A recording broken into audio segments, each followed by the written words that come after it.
ونعوذ بالله من شرور أنفسنا ومن سيئات أعمالنا من يهده الله فلا مضل له ومن يضلل فلا هادي له أشهد أن لا إله إلا الله وحده لا شريك له وأشهد أن محمدا عبده ورسوله اللهم صل وسلم على عبدك ورسولك نبينا محمد وعلى آله وصحبه أجمعين ومن تبعهم بإحسان إلى يوم الدين أما بعد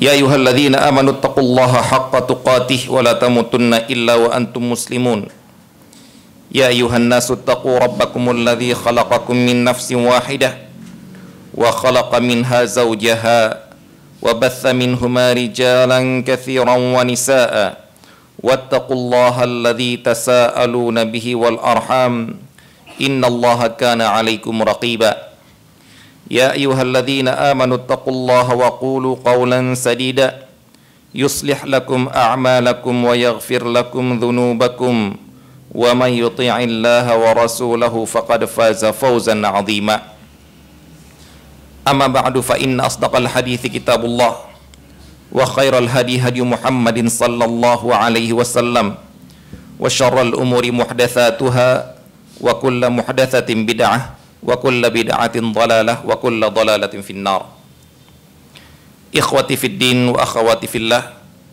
رحمني ورحمكم الله. Alhamdulillah, pada malam hari ini kita dapat bertemu kembali dalam rangkaian pembahasan fikih muamalah yang kita ambil dari kitab Al-Fiqhul Muyassar, yang mana pembahasan kita telah sampai ke dalam pembahasan jenis-jenis riba. Dan sebagaimana telah kita katakan, riba itu terbagi menjadi dua secara garis besar, yaitu riba dalam utang piutang, dan yang kedua riba dalam jual beli. Dan riba yang pertama itu sedikit pembahasannya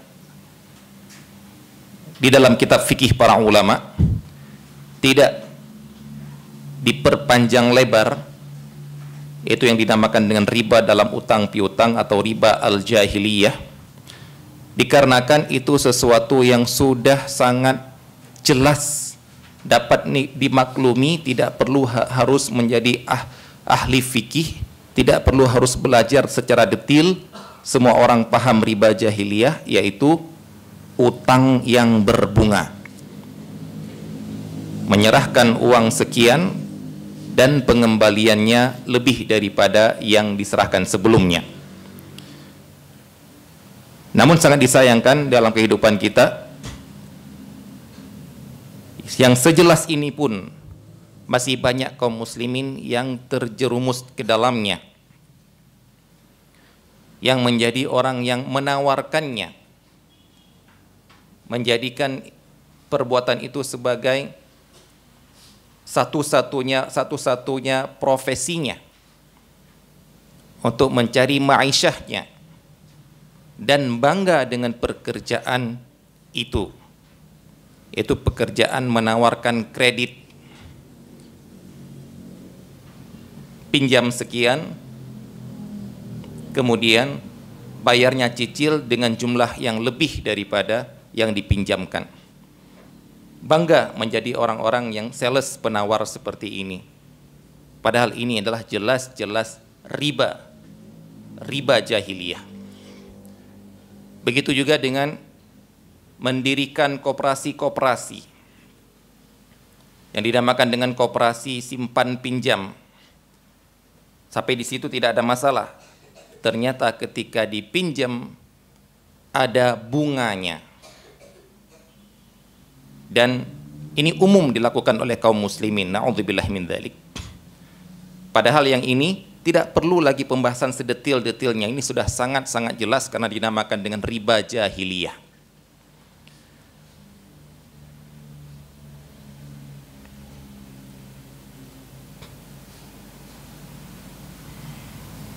Akan tetapi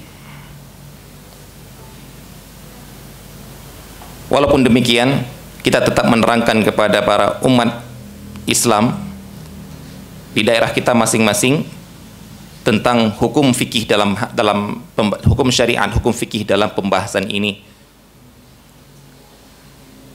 Itu telah kita bahas pada pertemuan yang lalu.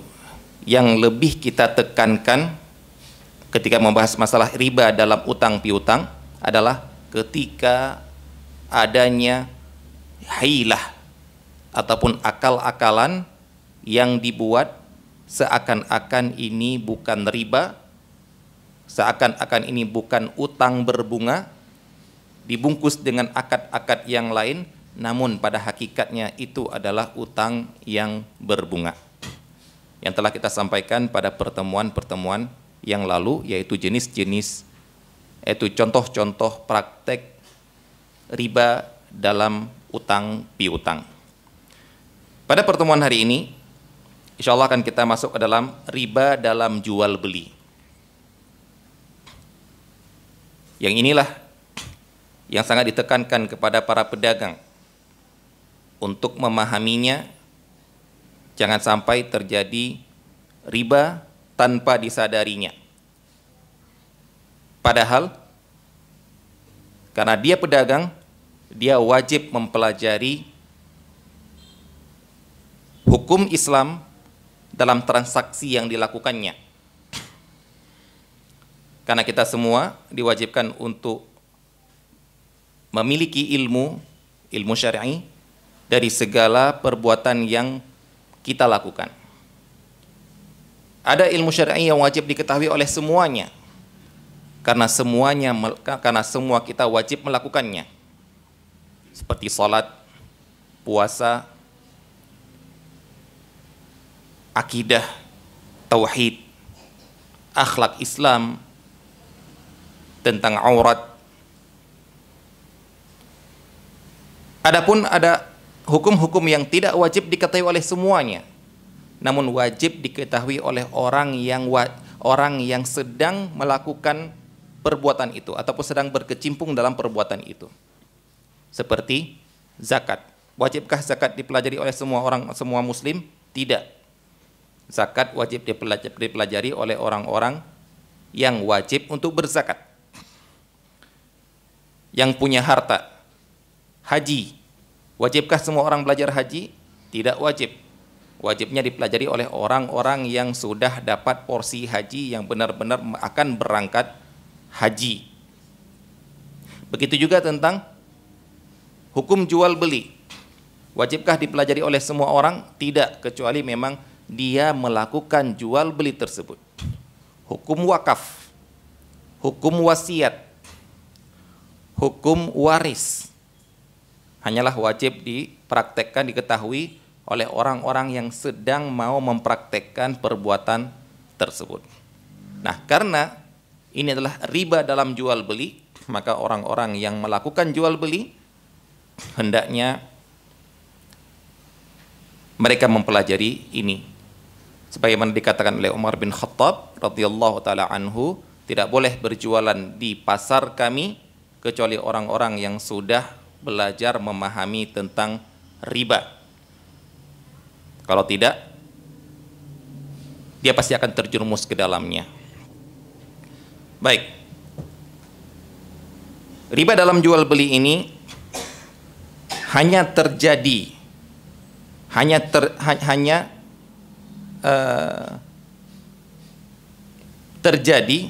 berlaku pada komoditi tertentu. Hanya berlaku pada komoditi tertentu.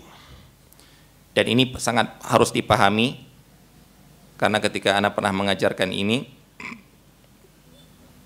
sudah sekian pertemuan, ketika mengatakan tidak boleh tukar-menukar barang ribawi, tidak boleh tukar tambah dalam barang ribawi yang sejenis.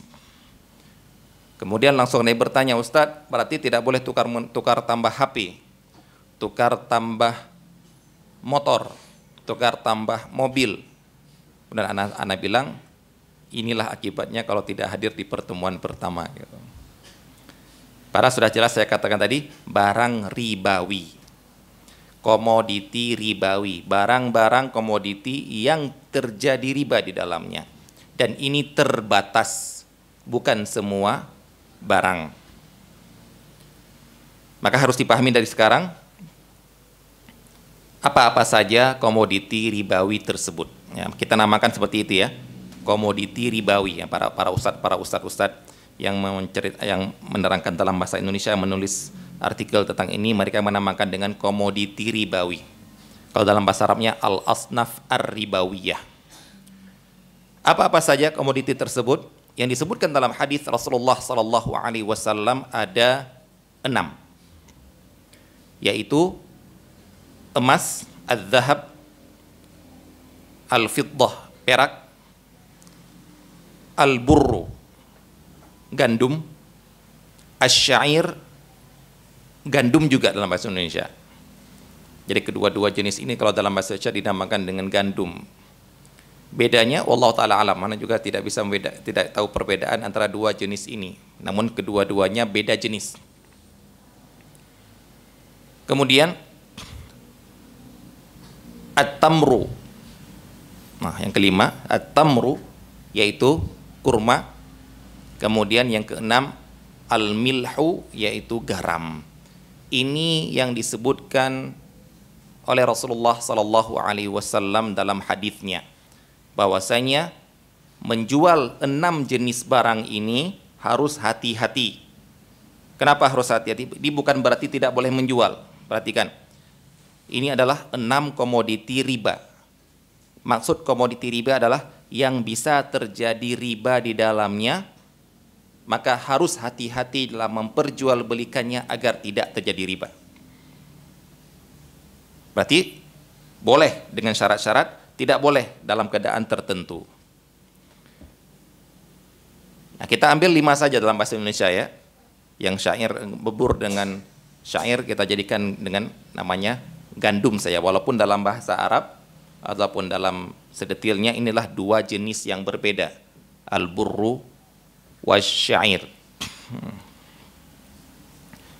Banyak lagi jenis yang lain seperti al-burru wasyairu wal hintatu wal qumhu. Tapi yang mana wallahu alam, ini karena bukan makanan kita jadi kita tidak bisa membedakannya ya.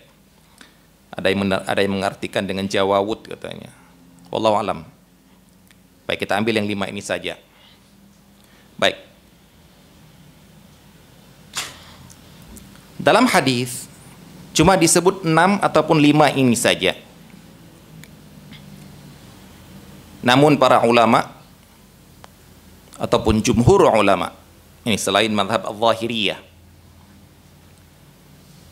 mereka mengatakan dikiaskan juga dengan benda-benda lainnya yang semakna dengan 6 benda ini.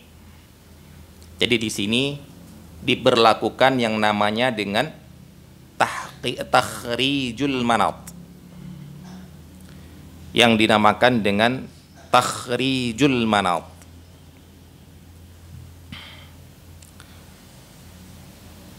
Apa itu takhrijul manat? Mengeluarkan makna, sifat atau illah dalam bahasa fikihnya dari benda-benda yang disebutkan oleh Rasulullah sallallahu alaihi wasallam, atau dari benda-benda yang disepakati para ulama dia terjadi hukum tertentu. Apa tujuannya? Untuk melihat apakah ada benda lain yang bisa berlaku hukum seperti ini juga atau tidak. Baik, sebelum kita masuk ke dalam mencari illah, mencari sebab yang terdapat pada benda lain seperti benda-benda ini, Anda akan memisalkan sesuatu yang dinamakan dengan takhrijul manat di dalam hukum yang lain, bukan hukum jual beli.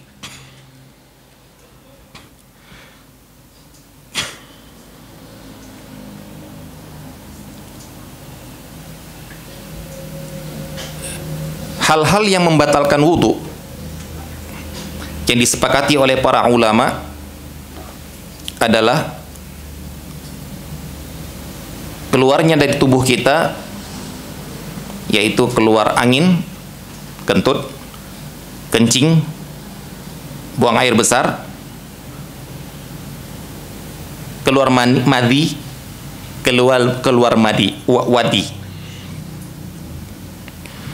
Nah, ini yang disebutkan, yang ada dalil-dalil yang menyebutkan ini membatalkan wudu. Bagaimana kalau yang keluar yang lain? Apa contohnya? Keluar cacing kremi, keluar darah dari hidung, mimisan, muntah dari mulut. Nah, di sini menjadi perbedaan pendapat para ulama gara-gara mempraktekkan kias. Apakah apa yang menjadi makna sebab illah dari benda-benda yang membatalkan wudu tadi? Tadi silah terjadi perbedaan pendapat para ulama. Apa perbedaannya? Bukan perbedaan dalil, perbedaan dalam memahami dalil yang dinamakan dengan takhril manat, mengeluarkan illah dari benda-benda yang disebutkan di dalam dalil. Ada yang mengatakan, ini kita sebutkan dulu biar analisa kita bisa main dalam hal ini. Ada yang menyebutkan bahwasanya benda-benda yang membatalkan wudu tadi, maka alasan membatalkan wudu itu adalah karena keluar dari sabilain, karena keluar dari dua jalan, yaitu dari qubul dan dubur. Qubul dan dubur. Qubul itu dari depan, dari kemaluan. Dubur itu dari dubur, anus, kita tahu semua. Jadi mereka melihat tempat keluar, tidak peduli apa yang keluar. Berarti kata mereka mengatakan, kalau keluarnya, walaupun keluarnya cacing kremi, walaupun keluarnya adalah batu, misalnya ketika nggak keluar tapi keluarnya batu yang dia telan tadi, ataupun benda-benda yang dia telan tadi, benda-benda keras, gotri misalnya keluar, dia misal, maka batal wudunya. Kan yang keluar bukan kan keluar adalah cacing kremi, batal. Kenapa batal? Karena yang penting keluar dari dua jalan. Ada yang mengatakan, pendapat lain yang mengatakan, batalnya wudu itu, berarti menurut pendapat ini, muntah nggak batalkan wudu. Pendapat yang tadi, muntah nggak membatalkan wudu, mimisan nggak membatalkan wudu. Kenapa? Karena keluarnya bukan dari dua jalan ini, walaupun darah itu najis. Walaupun muntah itu najis, ada muntah yang keluar dari perut itu najis, tapi nggak batal wudhu gara-gara apa? Bukan dari dua jalan. Ada pendapat yang mengatakan benda-benda tadi yang disepakati keluar, yang disepakati bisa batalkan wudhu, itu batal wudhu karena najis. Berarti dari manapun keluar najis dari tubuh, maka batal wudhu. Kalau yang keluar bukan najis, maka tidak batal wudhu. Dari mana bisa berbeda pendapat ini? Gara-gara beda takhrijul manat. Bukan beda dalil, beda dalilnya sama. Begitu mengambil dari dalil ini, menganalisa untuk benda-benda lain, terjadilah perbedaan pendapat. Jadi disinilah akhirnya yang paling enak belajar usul fikih dan fikih dalam hal-hal seperti ini. Ketika menganalisa benda-benda lain yang di situ kita bisa menggunakan ijtihad, analisa, boleh. Dan para ulama pun berbeda pendapat dalam hal ini. Nah, begitu juga dengan 6 benda ribawi ini. Apakah berlaku untuk benda yang lain? Jumhur ulama mengatakan iya. Cuma apa ilahnya sehingga benda yang lain bisa kita masukkan ke dalam ini? Itu terjadi perbedaan pendapat para ulama. Wallahu ta'ala a'lam, kita ambil yang rajihnya saja. 6 benda tadi dibagi menjadi 2 golongan. Golongan yang pertama adalah emas dan perak, yang berikutnya gandum, kurma, dan garam. Itu golongan yang kedua. Untuk golongan yang pertama, emas dan perak, yang menjadi untuk kelompok yang pertama ini, emas dan perak ini, ilahnya adalah, alasan dia ada riba di dalamnya adalah as-samaniyah. As-samaniyah. As-saman. Apa itu as-saman? Ini terkadang ketika Anda mengajarkan ini, orang mengira as-saman itu sesuatu barang yang berharga. Tidak, ya, jangan diartikan seperti itu. Walaupun kata-kata saman itu adalah harga dalam bahasa Arab. Karena kalau dinamakan barang yang berharga, semua barang berharga. Namun kita artikan as-samaniyah adalah semua benda yang menjadi alat tukar menukar yang sah. Semua benda yang menjadi alat tukar menukar yang sah, atau disebutkan dengan mata uang yang sah di sebuah tempat ataupun di suatu negara.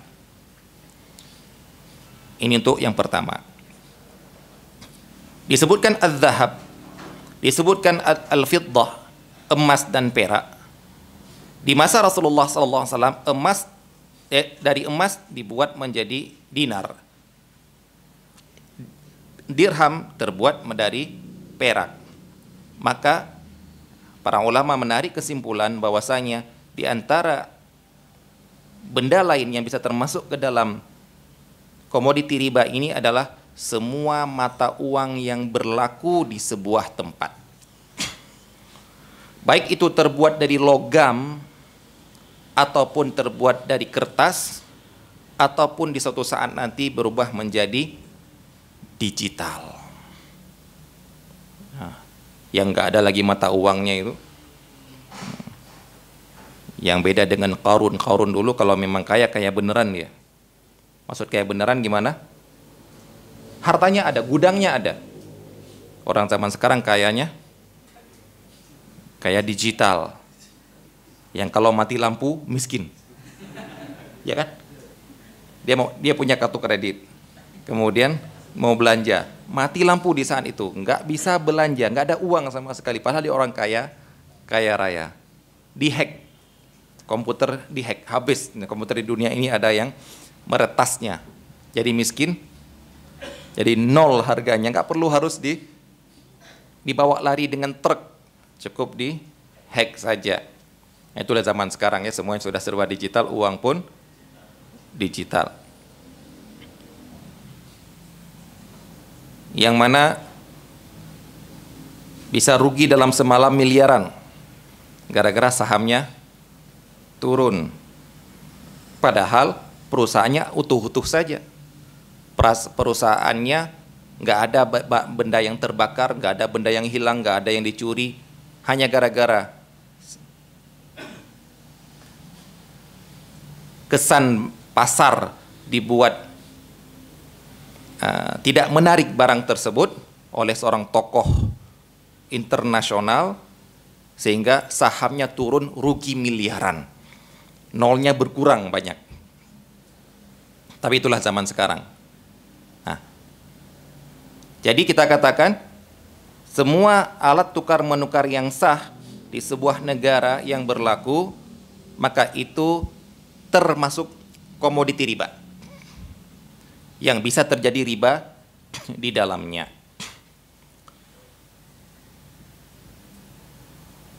Dan untuk mata uang ini kita kembalikan ke kebijakan masing-masing. Selama itu belum jadi mata uang, belum menjadi kebijakan mata uang, ya kita katakan tidak terjadi riba di dalamnya. Berarti dia hanyalah komoditi dagang biasa. Tapi kalau dia sudah dianggap, sudah diakui sebagai uang oleh sebuah negara ataupun internasional, maka kita katakan sekarang dia berlaku riba di dalamnya. Karena dia sudah menjadi mata uang. Jadi sebenarnya mata uang itu adalah pengakuan. Silakan Kita semua silakan dicari di internet misalnya, benda-benda yang dijadikan sebagai mata uang, yang dijadikan alat tukar menukar yang sah, seperti mata uang zaman kita, di zaman-zaman dahulu. Ada dari kerang, dari apa lagi? Dari kulit hewan, dari itu gak perlu dalil. Karena apa? Karena ini muamalah. Tidak harus harta ataupun uang itu adalah emas dan perak. Tapi kenapa emas dan perak yang apa, lebih stabil Ustaz, gitu kata. Misalnya kenapa emas lebih stabil Ustaz? Yaitu gara-gara sedang stabil aja sekarang. Karena perak pun sekarang nggak stabil, maksudnya tidak seperti di zaman Rasulullah SAW. Sekarang perak hanya jadi bagian kecil saja untuk perhiasan, beda dengan emas. Jadi kita kembalikan ke negara, ke kebijakan masing-masing. Seperti misalnya, Ustaz, kalau dengan mata uang kripto gimana Ustaz? Sekarang pada muncul kripto baru, itu ada riba nggak di dalamnya untuk dijadi tukar menukar? Jawaban Anda adalah, kalau selama itu sudah diakui sebagai mata uang, jadi ada riba di dalamnya. Bisa terjadi riba di dalamnya. Kalau itu belum diakui sebagai mata uang, maka itu komoditi biasa, seperti benda-benda yang diperjualbelikan biasa. Maka kita serahkan kepada kebijakan masing-masing negara ataupun kebijakan internasional yang diakui oleh semua negara. Ya, ini yang dinamakan dengan kita harus mengetahui kenyataan. Jangan kita enggak, uang itu hanya ini, nggak bisa. Karena sudah diakui sebagai ini jadi ini uang kripto, ini uang digital, ini uang. Ya sudah, kita ikut saja untuk menerapkan hukum fikih di dalamnya, seperti bisa terjadi riba, seperti wajibnya zakat misalnya. Kenapa? Karena sudah diakui sebagai mata uang. Dan mata uang itu, ikhwah sekalian, dalam masalah fikih, mata uang itu dinamakan sebagai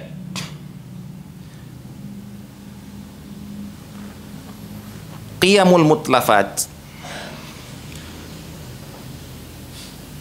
dinamakan sebagai standar kekayaan seseorang, ditamakan dan dijadikan sebagai alat tukar untuk benda-benda yang rusak. Maksudnya apa? Gini, ini yang harus kita pahami tentang mata uang ya. Tujuan mata uang itu dibuat itu adalah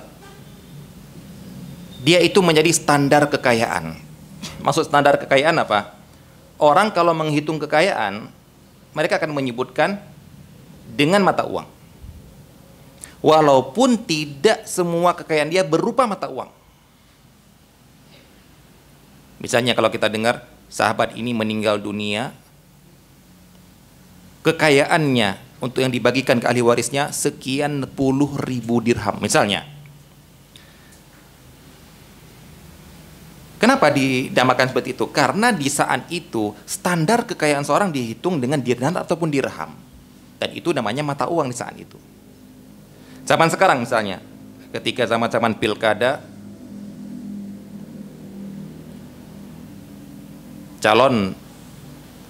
calon-calon pejabat ini, calon-calon kepala daerah ini harus melaporkan kekayaannya. Kemudian diumumkan, kekayaan fulan 12 miliar. Itu uang semua atau bukan? Bukan. Itu seluruh kekayaan dia, tapi dinilai dengan rupiah. Kenapa? Karena rupiah mata uang resmi kita.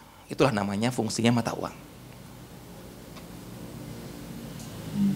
Begitu juga fungsi mata uang itu adalah, yang dibahas dalam fikih, adalah untuk qiyamul mutlafat. Dinamakan qiyamul mutlafat itu standar ukuran untuk mengganti kerusakan. Maksudnya bagaimana?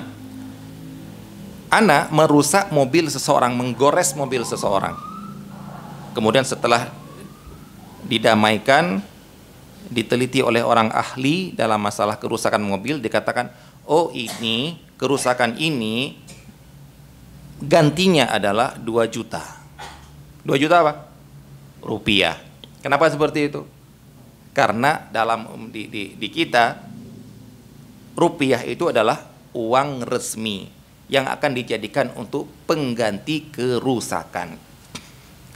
Begitu juga kalau merusak total. Kalau tadi membuat cacat, ganti dengan pakai uang. Merusak total. Cara gantinya adalah cari dulu barang yang sejenis. Kalau tidak dapat, barulah kemudian diukur yang rusak itu dengan mata uang setempat. Itulah gunanya mata uang. Nah, makanya kalau sama-sama dulu misalnya dengan kerang, dengan gading, dengan kulit, ya akhirnya mereka mengukur pakai itu. Wah, berapa gading, berapa keping ini, keping itu merupakan hartanya. Jadi kita pahami apa itu mata uang ya, apa tujuan mata uang ya, sebagai standar kekayaan seseorang, sebagai standar untuk menggantikan kerusakan barang yang dimakan dengan qiyamul mutlafat.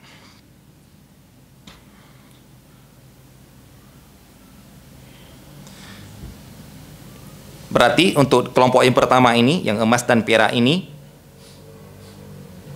benda lain yang berlaku seperti dia yang bisa terjadi riba di dalamnya apa?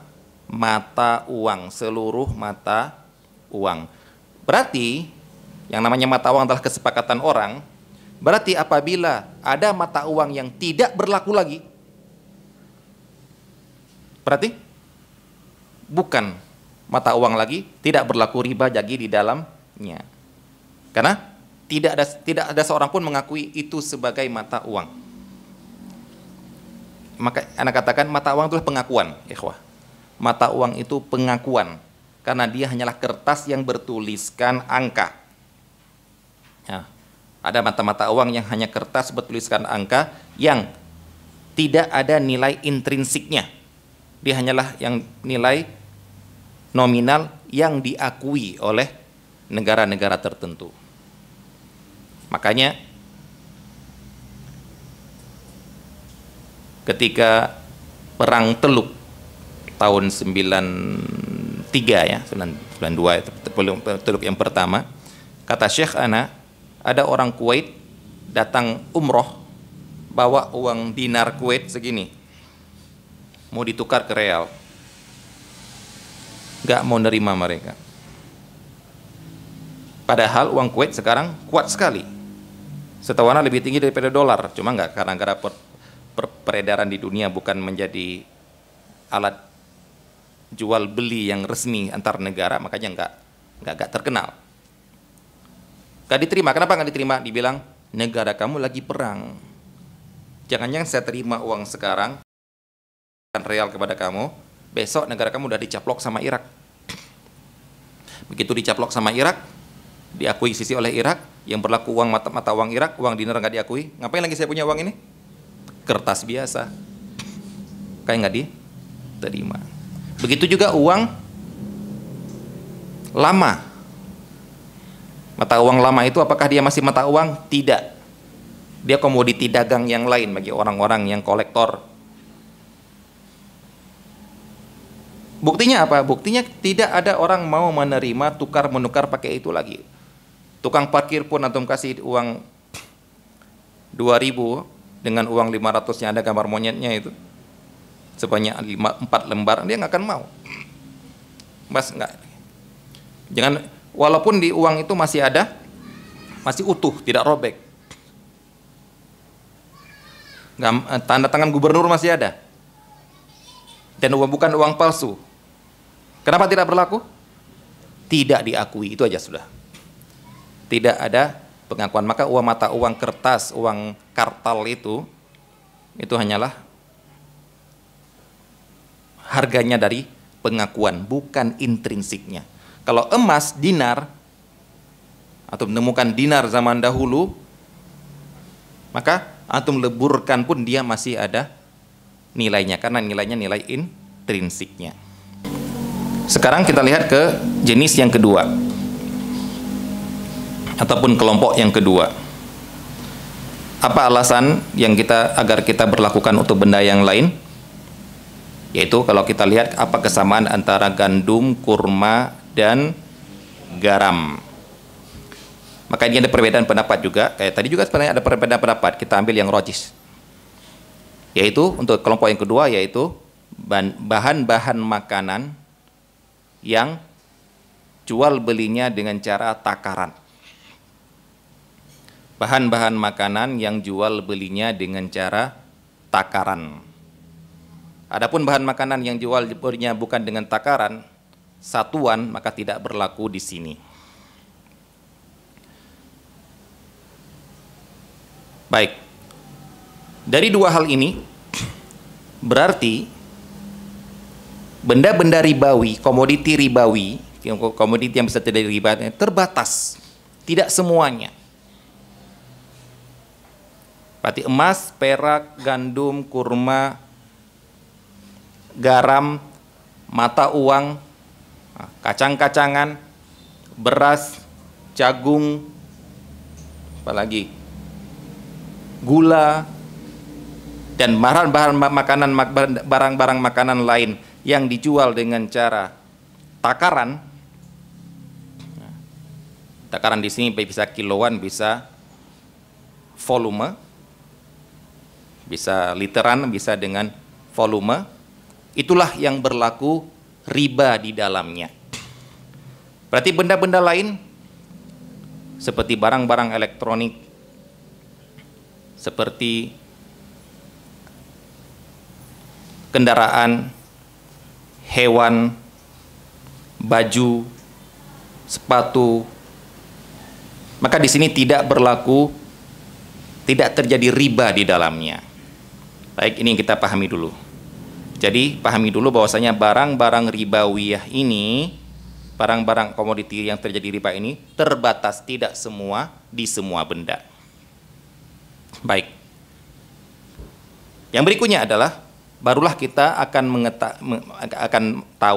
mau tahu bagaimana bisa terjadi riba di dalam komoditi ribawiyah tadi. Dan bagaimana cara agar keluar, agar bisa lolos dari riba, tidak terjadi riba di dalamnya. Berarti di sini kita harus memahami cara akad pada benda-benda tersebut agar selamat dari riba. Baik. Riba yang terjadi dalam jual beli ini dua jenis riba. Yang pertama dinamakan dengan riba fadl. Yang kedua dinamakan riba nasi'ah. Riba fadl, riba nasi'ah. Ini harus kita pahami. Jangan sampai nanti ketika kita bilang ini nggak boleh Pak, ini riba. Riba dari mana Ustadz? Kan nggak ada lebihnya. Kan ini 100.000 dengan 100.000, nggak ada lebihnya. Jawaban kita adalah ada ribanya. Di mana? Riba nasi'ah, riba jenis yang salah satunya lagi. Maka harus kita memahami keduanya, jangan kita kira riba itu cuma satu jenis toh. Jadi bisa terjadi riba fadl, riba nasi'ah. Kapan terjadi ini? Marilah kita lihat bagaimana metode jual beli benda-benda ribawi ini, di mana terjadi riba dan di mana bisa selamat dari riba. Ingat yang tadi ya, ada dua kelompok dan dua alasan. Kelompok yang pertama emas dan perak dan jenis-jenis yang sama dengan dia, alasannya adalah gara-gara dia tsamaniyah,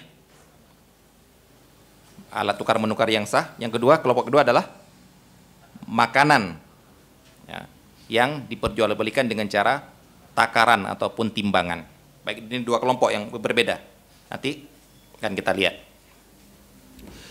Kalau benda tersebut adalah di satu kelompok dan jenisnya sama. Ingat ya, satu kelompok ini jenisnya macam-macam ya. Di kelompok ini jenisnya ada tiga. Jenisnya banyak. Di kelompok ini jenisnya emas, perak, mata uang. Mata uang pun banyak jenisnya, bukan satu jenis. Rupiah, ringgit, dolar, dinar, real, dan lain sebagainya ya. Ini dia satu kelompok, jenisnya bermacam-macam. Baik. Kalau dia satu jenis, tukar menukar, barter, atau jual beli falas, nah, jual beli mata uang, dia sejenis, maka wajib sama dan tunai, tidak boleh terutang, tidak boleh tertunda, bukan hanya terutang, tertunda pun tidak boleh. Yang semua yang sejenis, emas dengan emas, perak dengan perak, rupiah dengan rupiah, real dengan real, ringgit dengan ringgit, dolar dengan dolar, gandum dengan gandum, beras dengan beras, kurma dengan kurma, gula dengan gula, garam dengan garam. Maka ini harus apa? Syaratnya apa? Harus sama persis dan harus tunai. Tidak boleh tertunda penyerahannya. Berarti kalau bisa selamat, bisa dilakukan seperti itu tunai, dan di saat itu juga terjadi perpindahan, tukar menukar, berarti selamat dari riba. Selamat dari riba. Berarti boleh jual emas dengan emas, boleh, dengan syarat sama, dan saat itu juga harus serah terima.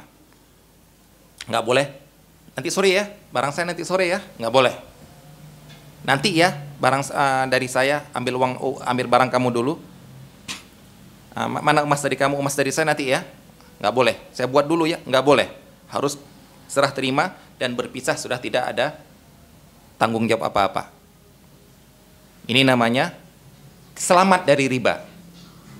Berarti kalau begitu juga beras dengan beras, berasnya sama kiloannya, saat itu juga ditukar, selamat dari riba. Nah, kapan tidak selamat dari riba? Kalau yang pertama beda takarannya, beda jumlahnya. Di sini jatuh ke riba fadl namanya. Contohnya, beli 1 juta uang baru dengan 1.200.000 rupiah uang lama. Ribanya di mana? Ada kelebihannya di barang yang sejenis dan barang itu termasuk mata uang. Gitu ribanya di situ. Dan ini mungkin sedikit orang yang bukan sedikit ya, perlu belajar dulu baru dia tahu seperti ini. Dan ini banyak terjadi ya di tempat kita ketika lebaran, jual uang. Tukar emas lama dengan emas baru. Ketika dicek ternyata ini emas baru nih, buatan baru. Ini emas lama, katanya udah 20 tahun lalu punya nenek dia. Akhirnya dibilang, Mas, ini kalau mau tukar ini 5 gram punya kami yang baru, harusnya 7 gram dengan punya Anda yang lama. Ataupun, wah ini Mas, ini ada 20 gram Mas, Mas mau tukar, Mas cuma dapat 18 gram. Misal, riba atau bukan? Riba apa? Riba fadl. Sudah. Ini sepakat para ulama, jangan dibilang mungkin ada khilaf mungkin Ustaz. Enggak ada khilaf dalam hal ini. Sepakat para ulama, ini riba sudah seperti ini. Beras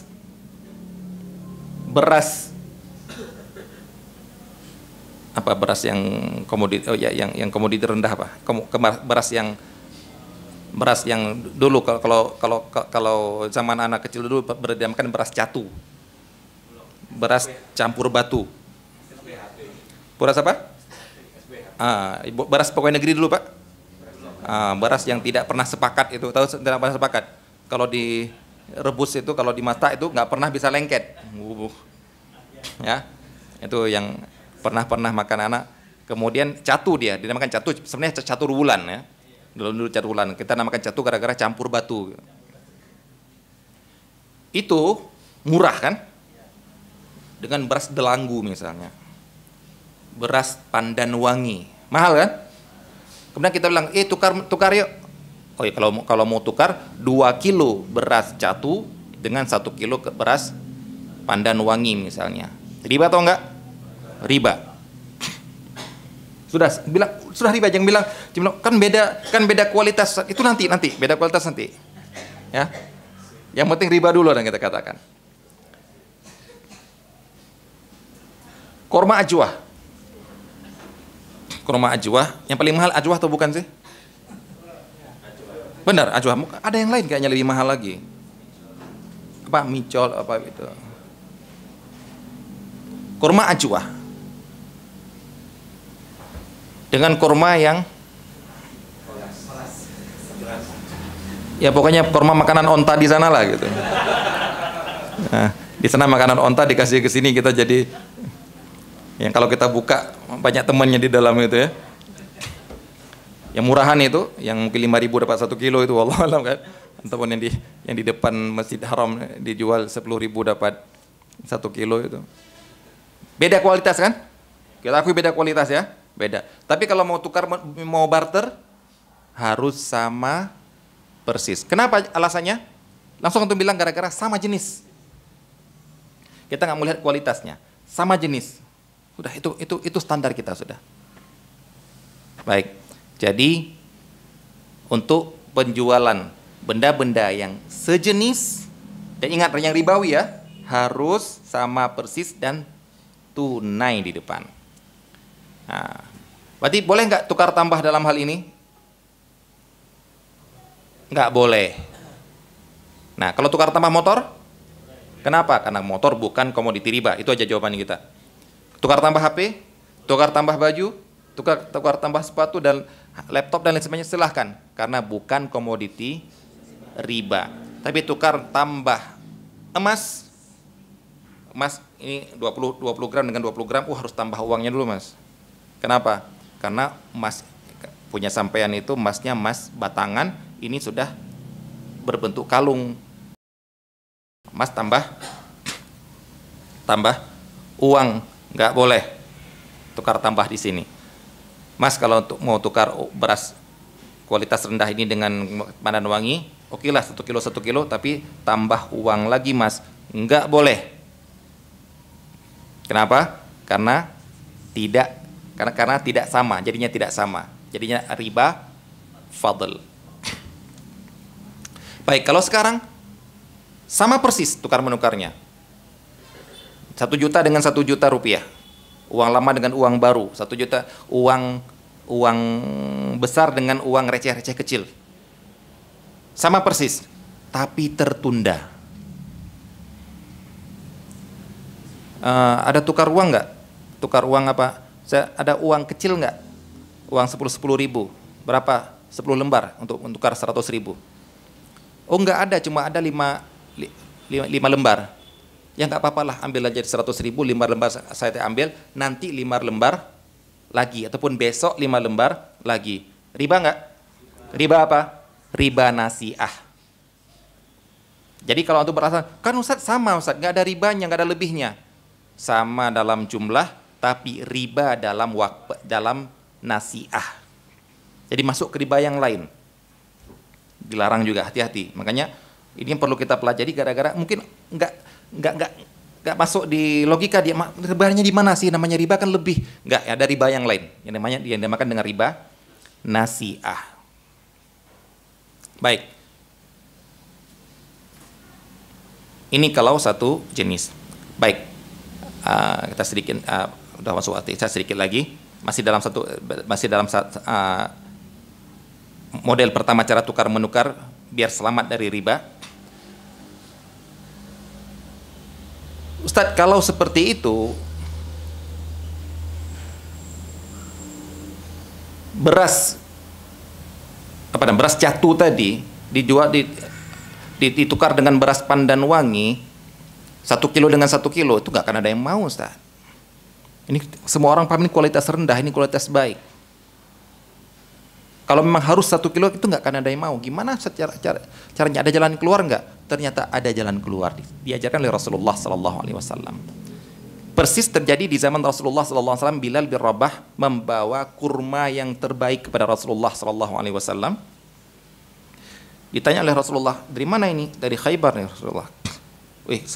Semua kurma Khaybar seperti ini ya, bagus-bagus seperti ini. Oh enggak ya Rasulullah, tadi saya dapatnya kurma yang kualitas rendah.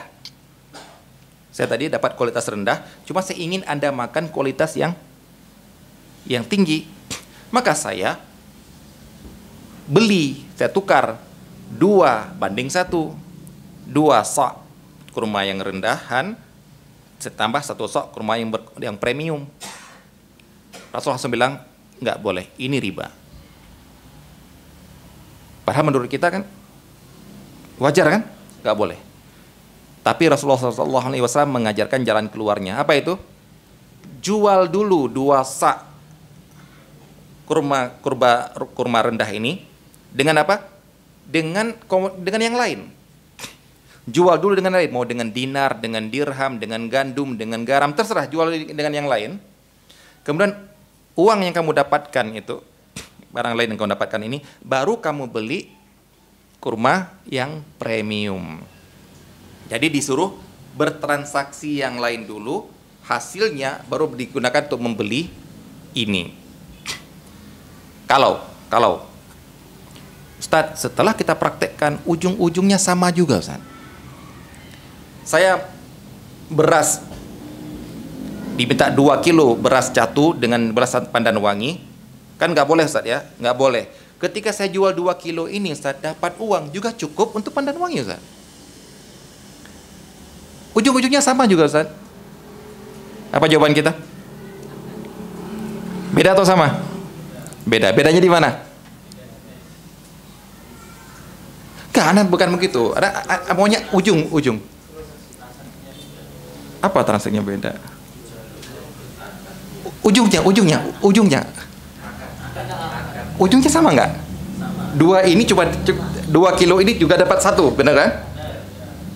Ujungnya sama nggak? Bedanya di mana? Takar. Sama takar. Misalnya 2 ini dijual gini langsung, diminta 2 kilo banding 1 kilo, kita jual dulu dengan rupiah, dapatnya juga 1 kilo misalnya. Kan sama ujungnya. Ini pertanyaan yang umum terjadi. Ustaz, ngapain panjang-panjang itu? Ujungnya sama kok. Prosesnya. Anda nggak mau tahu proses. Pertama, cara menjawab ujungnya sama. Jawabannya enak sekali. Allah sudah menjawab dalam Al-Quran. Kalau antum tidak puas dengan jawaban Allah, Anda nggak tahu jawaban apa lagi. Ya, jadi kalau ada orang bilang sama, Anda akan jawab dengan jawaban Al-Quran.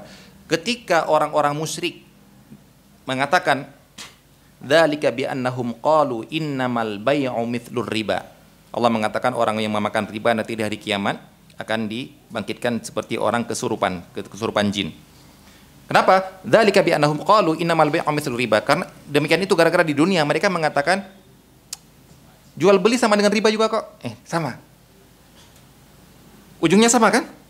Alah, gini ujungnya sama juga kok. Apa jawaban Allah? Wa ahallallahu al-bai'a wa harramar riba. Masya Allah. Jawaban Allah sudah. Apa itu?